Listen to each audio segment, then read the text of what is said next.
Welcome back to another episode of Trading Card History, where we dive deep into picture collectibles' rich journey from the 1800s to today. From baseball to Beatles, from football to fashion, and from pre-war to Pokemon, we will be covering every flavor of cards, the stories around them, and the people that made them happen. Let's resume. Part 10. The Junk Wax Era. Printers Go Burr. 1985 to 1993. Alongside the hype and prospecting, the market was becoming saturated with cards for any particular player.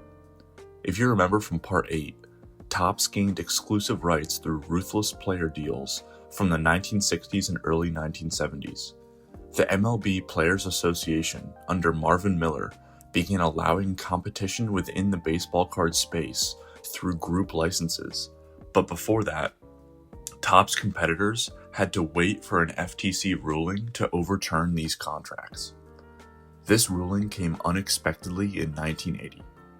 With this ruling, the market was wide open, allowing competitor companies to produce baseball cards at will without any legal strong-arming from Topps.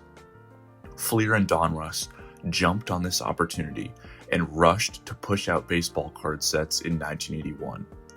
They only had a few months to produce these cards before the season, resulting in very poor quality cards from these two companies that year. They featured poor quality photos, many printing errors, and even misspelled players' names.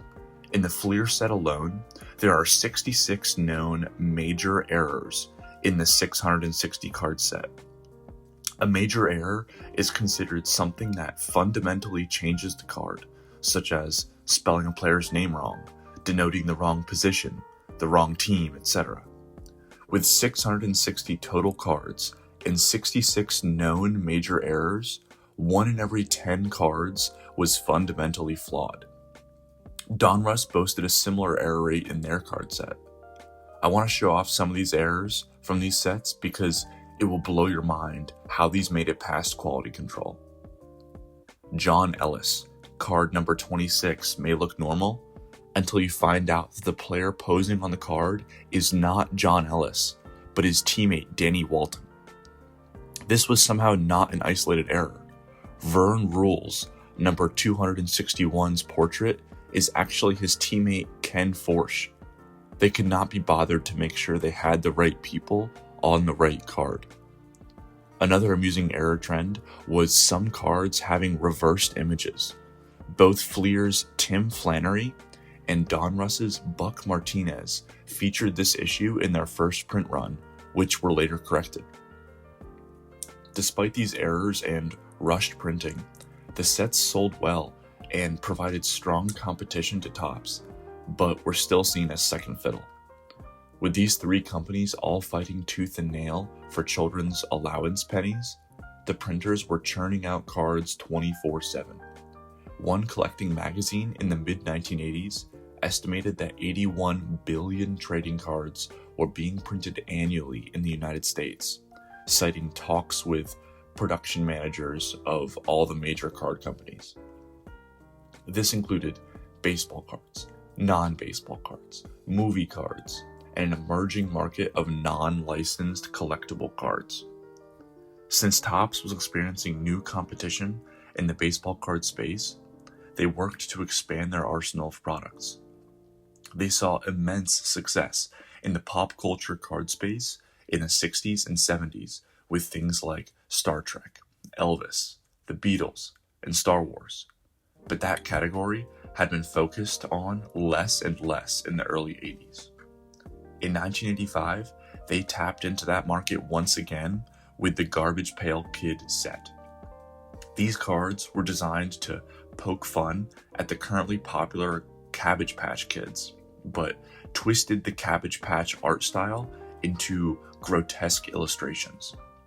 Parents and teachers did not like the graphic nature of the cards, causing them to be banned in many schools.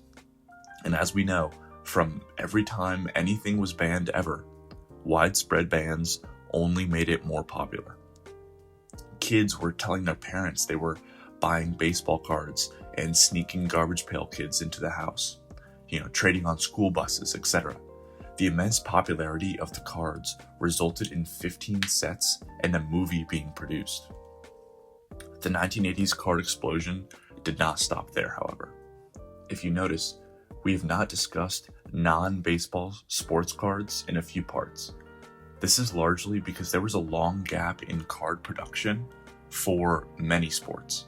Basketball in particular hadn't had a set since 1981 tops. Now that Fleer had some strength in the card space, they decided to make a basketball set in 1986. Due to a large time lapse in basketball sets, this 86 Fleer set was loaded with rookies. For reference, these are players who had not had a card in any widespread release since they entered the league. So many of these rookie cards feature players who have multiple playing years under their belt. There are 69 total rookies in the set, with the prominent ones being Charles Barkley, Clyde Drexler, Joe Dumars, Mark Eaton, Patrick Ewing, Karl Malone, Chris Mullin, Akeem Olajuwon, Isaiah Thomas, Dominique Wilkins, James Worthy, and of course, Michael Jordan. It comes as no surprise that this set is the most important set in the history of basketball cards. If you wanted the rookie card of pretty much any dominant player in the 80s or early 90s not named Larry Bird or Magic Johnson, you needed this set. Topps was watching these competitors like Fleer and Donruss generate immediate success in the space, and Topps previously had this all to themselves, and Topps was not happy about that. They thought that the MLB Players Association coming in and wrecking Topps' existing contracts with players and disincentivizing them to sign new ones without going through the Players Association was giving the PA too much power. So they decided to sue. Topps took two major actions. The first was suing both the MLB Players Association and Fleer together, accusing them of colluding to take power away from Topps. The second was suing the MLBPA individually, claiming that they were acting as a monopoly over baseball cards and that they should be struck down by antitrust laws. These two lawsuits are amusing because for decades, Topps had an absolute monopoly over baseball card rights through malicious contract signing with players that had no legal assistance behind them to stand up for themselves. As soon as that changed, Topps lashed out to accuse others of the same practice. Pot, meet kettle.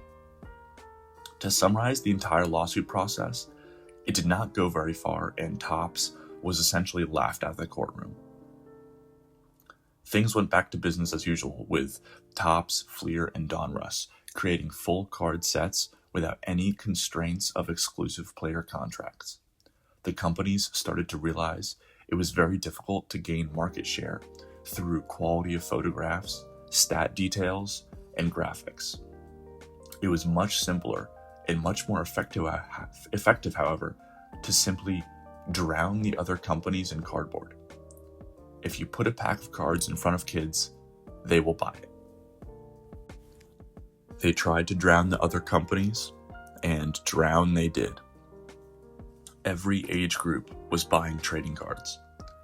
Kids were putting them in bike spokes and playing games like Flip and Colors. Adults were buying rookies and storing them away for a future retirement. Everyone was swept up in the mania, and card manufacturers did everything they could to keep that mania strong. It is widely considered that the 1986 year marks the beginning of the famous junk wax era. The competition existed and was ramping up since 1981, but in 86 it reached critical mass. Card shops were popping up everywhere to quench the nationwide thirst for cardboard. Collectors were seeing cards such as the 52 Mantle and the T206 Wagner fetching thousands of dollars at auction. One might think, these cards from decades ago are worth thousands, so if I buy these cards now, in 50 years I will be rich. This thought process has plagued collectors of all kinds since the tulip bubble of 1634, and will undoubtedly continue to do so for as long as the collecting gene exists in humans. With each subsequent year of record sales, Topps, Fleer, and Donruss put less and less effort into their card sets. Collectors wanted cards, and they wanted those cards whether they were high-quality prints on thick cardstock or cheap cards and basic designs that could be produced for a fraction of the cost. The reduced quality allowed for companies to turn the printers into high gear, with an estimated 5.5 billion cards printed between the three companies in 1988 alone. Despite these sky-high print runs, fake cards were everywhere. A man named Paul Sumner noticed this problem in the mid-1980s, and he had a solution. A printing firm salesman by trade and a technology enthusiast by night, he approached a card shop called the Upper Deck in 1987 with a solution to fake cards. He was confident that hologram technology was the solution that the hobby desperately needed. A hologram is a 2D picture that can appear three-dimensional through interfering beams of reflected light called diffraction. This technology had existed for decades, but only recently had it advanced enough to be done on a small scale. The credit card company Visa realized that holograms were very difficult and expensive to create, so they improved the technology and began putting little holographic doves on their credit cards in the early 1980s to deter counterfeiting. Paul Sumner approached the Upper Deck card shop with this technology, claiming he could put it on cardboard cheaply as an authentic stamp, and the shop owner was very interested.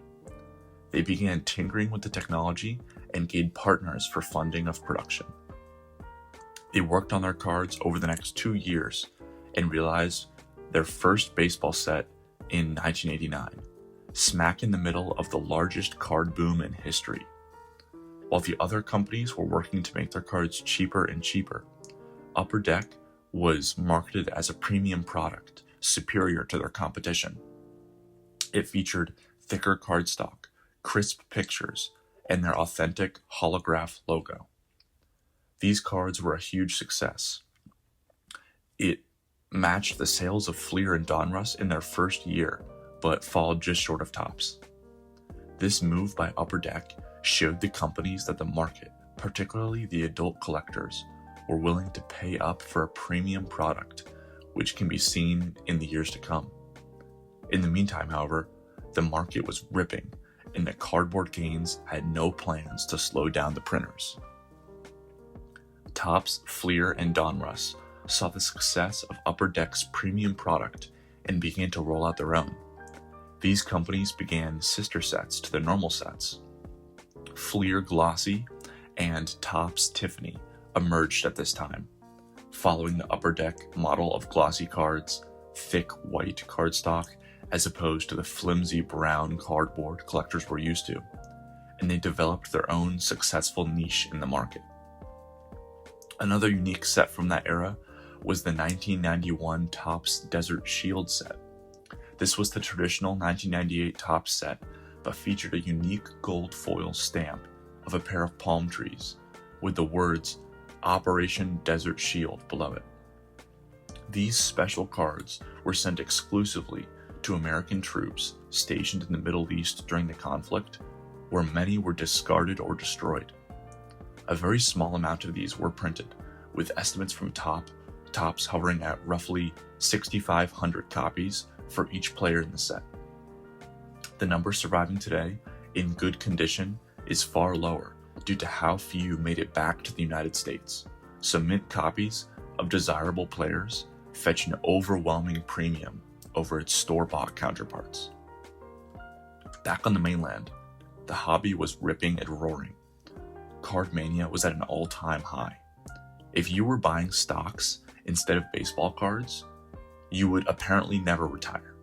Kids ripped packs like madmen, and adults fed into the craze. Stores were packed, and the fan base was chaotic. With so much money flowing into the business, people became irrational, and there were many awful byproducts. Fistfights over cardboard, robberies, and even murder took place, such as with 71-year-old grandfather Frank Gov, who was murdered at the card shop he and his son owned over a few $1,000s of cards. Sad stories like this were not unique and highlight the mania. The market kept swallowing the supply, with the production peaking in 1990 at roughly 8 billion cards produced. Stores were becoming increasingly flooded with product and began waning back their orders. Manufacturers began to notice this and gradually reduced production, but it was far too little, far too late. Markets are fickle, particularly when those markets are propped up exclusively on emotion. As card shops began offering cards at a discount to get rid of this massive backlog growing, suddenly those Don Mattingly investments didn't seem so attractive anymore. Card prices began plummeting in late 1992 through 1993, and it looked like the hobby as a whole was beginning to walk away. The collecting space needed something fresh and new. This cry would be answered by a man just outside Seattle, Washington, starting a small game company called Wizards of the Coast. This man, by the name of Richard Garfield, started tinkering with board games before working on a turn-based card game called Magic the Gathering.